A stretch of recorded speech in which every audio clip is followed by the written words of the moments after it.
ಎಷ್ಟು ದುಡಿದರೂ ಹಣ ಉಳಿಯುತ್ತಿಲ್ಲವೇ? ಕೆಲವೊಮ್ಮೆ ಸಮಸ್ಯೆ ನಮ್ಮ ಮನೆಯಲ್ಲಿರುವ ಕೆಲವು ವಸ್ತುಗಳಲ್ಲಿರಬಹುದು. ಹಿರಿಯರು ಹೇಳುವಂತೆ ಲಕ್ಷ್ಮೀದೇವಿ ಸ್ವಚ್ಛತೆ, ಶಿಸ್ತು, ಪಾಸಿಟಿವ್ ಶಕ್ತಿ ಇಷ್ಟಪಡುವಳು. ಹೀಗೋ ಲಕ್ಷ್ಮಿಯನ್ನು ದೂರ ಮಾಡುವ 5 ವಸ್ತುಗಳು. ಒಡೆದ ಕನ್ನಡಿಗಳು. ಒಡೆದ ಕನ್ನಡಿ ನಕಾರಾತ್ಮಕ ಶಕ್ತಿ ಸಂಕೇತ. ಮನೆಯಲ್ಲಿಟ್ಟರೆ ಅಶುಭ ಎಂದು ನಂಬಿಕೆ.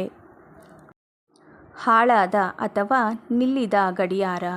ನಿಲ್ಲಿದ ಗಡಿಯಾರ ಜೀವನದ ಪ್ರಗತಿ ನಿಲ್ಲುವ ಸಂಕೇತ ಎಂದು ಹೇಳುತ್ತಾರೆ. ಕಸ ತುಂಬಿದ ಅಡುಗೆ ಮನೆ. ಅಡುಗೆ ಮನೆ ಅಶುದ್ಧವಾಗಿದ್ದರೆ ಐಶ್ವರ್ಯ ಕಡಿಮೆಯಾಗುತ್ತದೆ ಎಂದು ಹಿರಿಯರು ಹೇಳುತ್ತಾರೆ. ಪಾತ್ರೆಗಳನ್ನು ರಾತ್ರಿ ತೊಳೆಯದೆ ಬಿಡಬೇಡಿ. ಹರಿದ ಪರ್ಸ್. ಹಣ ಇಡುವ ಪರ್ಸ್ ಹರಿದಿದ್ದರೆ ಧನ ಸ್ಥಿರವಾಗಿರುವುದಿಲ್ಲ ಎಂದು ನಂಬಿಕೆ. ಪರ್ಸ್ ಸದಾ ಸ್ವಚ್ಛ ಮತ್ತು ಸರಿಯಾಗಿರಲಿ. ಅನಗತ್ಯವಾಗಿ ಜಮಾ ಮಾಡಿದ ಹಳೆಯ ವಸ್ತುಗಳು.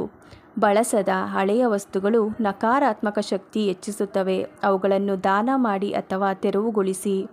ವಿಶೇಷ ಸಂದೇಶ: ಸ್ವಚ್ಛ ಮನೆ ಪಾಸಿಟಿವ್ ಶಕ್ತಿ ಐಶ್ವರ್ಯ ಪ್ರವಾಹ.